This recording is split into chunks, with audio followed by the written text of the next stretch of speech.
space, the final frontier. On TV takes you where no man has gone before. And the wind be at our backs. On Sunday, February 24th, On TV presents a special screening of Star Trek III, The Search for Spock. Jim, help me. You left me on Genesis.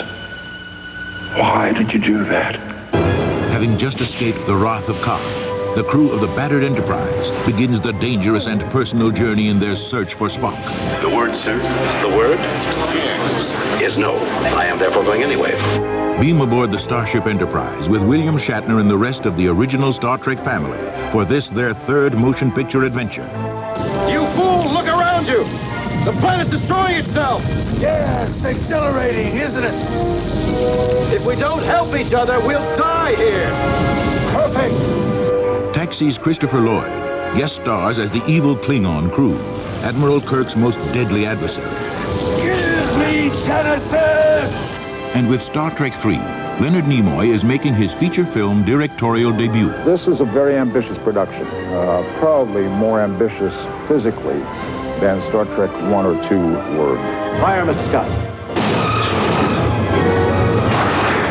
This extraordinary motion picture will not be shown again on pay television until late 1985. Good shooting, Mr. Scott. But through a special arrangement with Paramount Pictures, On TV beams Star Trek III to your home on February 24th. It's easy to order. Just call On TV now. The shield's up. The shield's non-responsive. The saga continues. We're a sitting duck. Star Trek III, The Search for Spock. Call On TV now.